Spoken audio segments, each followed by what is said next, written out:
अस्सलाम वालेकुम। आज की वीडियो में हम देखेंगे वीकली फोरकास्ट भी करेंगे एक नए अंदाज से, और पिछले वीक का जायज़ा भी लेंगे। जैसे गोल्ड का चार्ट है जी आपके सामने। गोल्ड ये है ना कि अभी एक्सट्रीम लेवल पे आ चुका है।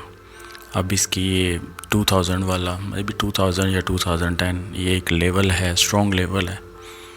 तो जिस तरह नॉर्मल लोग जो है ना वीकली फोरकास्ट करते हैं कि अगर इस लेवल को ब्रेक किया तो इधर तक जाएगा, ठीक है। उस हिसाब से तो ये है कि इसको अगर ब्रेक किया तो फिर 2050-60 की तरफ जाएगा, ठीक है। लेकिन हम जो ट्रेडिंग जो है, जो मेरा ट्रेडिंग स्टाइल है वो डिफरेंस है। हम ये नहीं कहते कि इतना ऊपर आ गया अब इसने नीचे जाना है सेल में, या इतना नीचे चला गया था ऊपर जाना है। हमें जो सिस्टम सिग्नल देता है उसके अकॉर्डिंग हम बाई या सेल ट्रेड को एग्जीक्यूट करते हैं अपनी तरफ से। मतलब नहीं कि ये इतना ऊपर आ गया था अब तो इसने लाजमी नीचे गिरना ही गिरना है, ठीक है।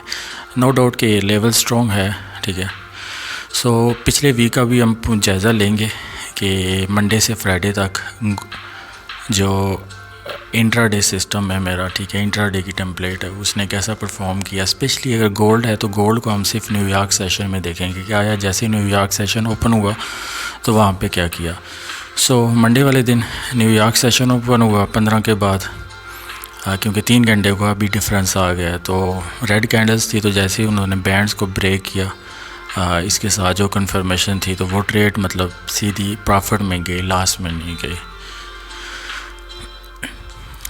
यानी डबल रेड लाइन हो, इवन सिंगल रेड लाइन हो, सिंगल ग्रीन हो, लेकिन ओवरऑल येलो लाइन से नीचे है तो रेड कैंडल्स हैं, तो जैसे हमें सिग्नल मिलता है तो हम उसको सेल ही करते हैं। ट्यूसडे वाले दिन रेड कैंडल्स थी, सेल का ट्रेंड था, लेकिन न्यूयॉर्क सेशन के बाद मार्केट ऊपर गई, ग्रीन कैंडल्स आई, इसमें ट्रेंड चेंज हो गया, ठीक है। अच्छा, ये जो जायज़ा है इंट्राडे मेथड के हिसाब से, तो उसके बाद मार्केट दोबारा जोन के अंदर आई और वहाँ पे जो सिग्नल दिया वो सीधा उसने आपको प्रॉफिट दिया, ठीक है, यानी लॉस नहीं दिया।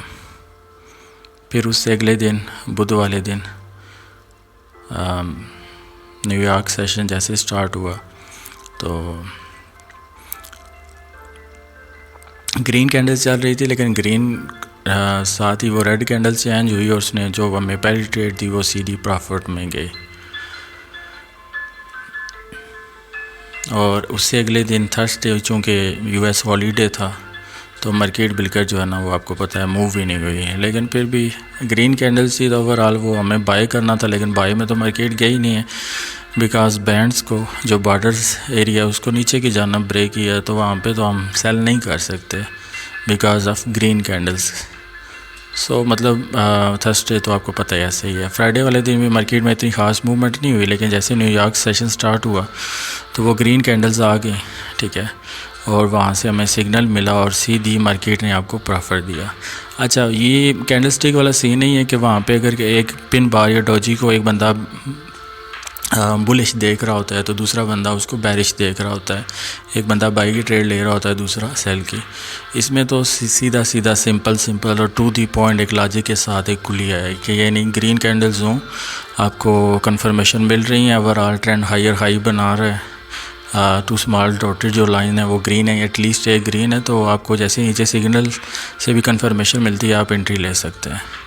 इसमें कोई दूसरा फार्मूला नहीं है। नेक्स्ट पे जीबीपी जेपीवाई को देख लेते हैं और सिर्फ इसका ना लंदन सेशन का जायज़ा लेते हैं कि जैसे सर्वर 10 और पाकिस्तानी टाइम 1 हुए, रेड कैंडल्स थी, तो जैसे मार्केट ने बैंड्स को ब्रेक किया तो सीधी ट्रेड आपको प्रॉफिट में गए, ठीक है।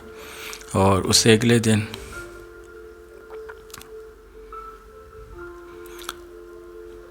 लंदन सेशन से पहले जैसे लंदन सेशन स्टार्ट हुआ, रेड कैंडल्स थी, मार्केट गई, आपको 25-30 पिप दिए, ठीक है। उसके बाद मार्केट ऊपर चली गई और ट्रेंड चेंज हो गया, ग्रीन कैंडल्स, ठीक है। वो ग्रीन कैंडल्स ने भी आपको मोर देन 100+ पिप्स दिए। लेकिन जैसे हम लंदन सेशन की ओपनिंग को देख रहे हैं, अच्छा जी, नेक्स्ट डे भी जीबीपी जेपीवाई का यही सीन है कि लंदन सेशन से पहले ओवरऑल बुलिश ट्रेंड चल रहा था, ग्रीन कैंडल्स चल रही थी, तो जैसे ही सर्वर टाइम 10 हुआ लंदन सेशन के, तो वहाँ से 25-30 पिप मार्केट ने आपको दिए। उससे नेक्स्ट डे जैसे लंदन सेशन स्टार्ट हुआ तो मार्केट ने ब्रेकआउट किया कैंडल्स ने हमें ग्रीन कलर दिया, इंडिकेट किया कि बाई ट्रेंड है, तो मार्केट वहाँ से 15-20 पिप ने ऊपर गई। उसके बाद दोबारा हमें बाई की ट्रेड मिली और वो भी सेटअप जो है ना कामयाब रहा। अभी तक कोई सेटअप फेल नहीं हुआ। चाहे गोल्ड का देख लें और GBP JPY का। तो लास्ट जो डे था फ्राइडे, उसमें लंदन सेशन जैसे किक आउट हुआ तो वहाँ पे रेड कैंडल्स थी। तो उसके बाद जैसे green candles I, of course red candles में जब वो बैंड्स को नीचे की जानब ब्रेक करेगा तो हम वहाँ पे एंट्री लेते हैं, ऊपर की जानब नहीं। तो जैसे ग्रीन कैंडल्स आई तो उसने जो पहला सेटअप बना, ठीक है, उसने हमें प्रॉफिट दिया। तो ओवरऑल विन विन रेशो रहा है गोल्ड का भी, GBP JPY का भी। So next pair crude oil को देख लेते हैं मंडे से 20 से, कि ओवरऑल मॉर्निंग से ही वो ग्रीन कैंडल्स थी और वहाँ पे जितने सेटअप बने, चाहे लंदन सेशन में चाहे न्यूयॉर्क सेशन में, सब ने विन विन ही किया। ठीक है, ट्यूसडे को मार्केट बिल्कुल ही कोई मूवमेंट नहीं हुई। अच्छा, लेकिन वो जो थोड़ी थोड़ी जब बैंड्स को ब्रेक किया है तो वहाँ भी 15, 20, 25 वो कुछ ना कुछ पिप्स मिले हैं। ठीक है, उससे next day overall market red candles थी। तो न्यूयॉर्क सेशन में, क्योंकि क्रूड ऑयल है तो वो न्यूयॉर्क सेशन के साथ ही ज़्यादा मूवमेंट होती है इसकी। तो जैसे न्यूयॉर्क सेशन है उसने आपको विन विन सेटअप दिया है। ठीक है, नेक्स्ट डे मार्केट चौपी थी, ऑफ कोर्स US हॉलीडे, तो उसकी वजह से। लेकिन फिर भी ये है कि आपको एंट्री मिली है। जैसे न्यूयॉर्क सेशन है तो वहाँ पे आपको अच्छे पिप्स मिले हैं। ठीक है, यानी इन सिंपल कि ग्रीन के साथ आपने बाय में जाना है, रेड के साथ आपने सेल में जाना है। सो लास्ट फ्राइडे को crude oil overall green candles ही रही हैं पूरा दिन।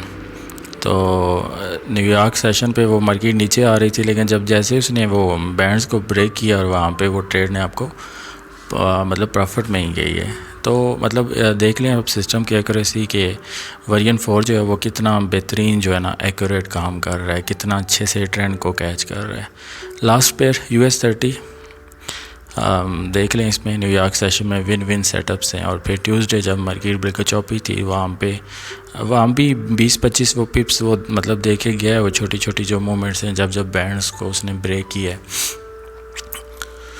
सो ये है कि इन शॉर्ट जो दिखाने का मकसद है 4 बेस्ट पेयर्स पे, फेमस जो सबसे पेयर्स हैं, कि ट्रेंड को ये अच्छे से मतलब कैच करता है और मतलब बिल्कुल इजी है कि आपको ख़ुद से कुछ नहीं करना पड़ता। नेक्स्ट डे भी वेडनेसडे आलमोस्ट जितने भी सेटअप बने हैं ग्रीन कैंडल्स हैं, तो वो लाजमी थोड़ा या ज़्यादा वो आपको प्रॉफिट लाजमी दे के गए हैं। ठीक है,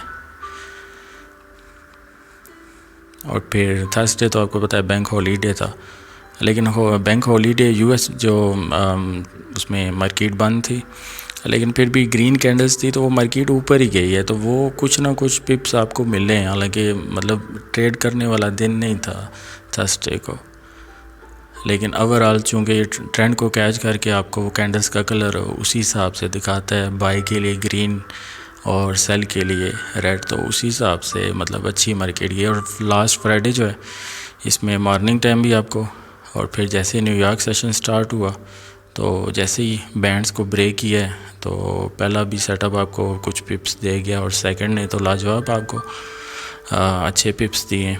US 30 पे जो लोग ट्रेड करते हैं उनको पता होता है कि ये इस पे 10, 20, 50 पिप्स कितने होते हैं। सो इम्प्रेसिव किस्म का ना जो है ना ट्रेंड को कैच करता है और जिस साइड का मोमेंटम होता है उसी साइड आपको सिग्नल प्रोवाइड करता है। ठीक है, सो वर्जन 4 जो इंट्राडे है ये मतलब बेस्ट ये है, इजी इस हिसाब से है कि आपको ख़ुद से इतना ज़्यादा कुछ करना नहीं पड़ता। बकिया नॉर्मल फोरकास्ट तो आप देख लें कि ये लेवल ब्रेक करेगा तो वो उस हिसाब से नहीं, हम तो सिस्टम को देख के कर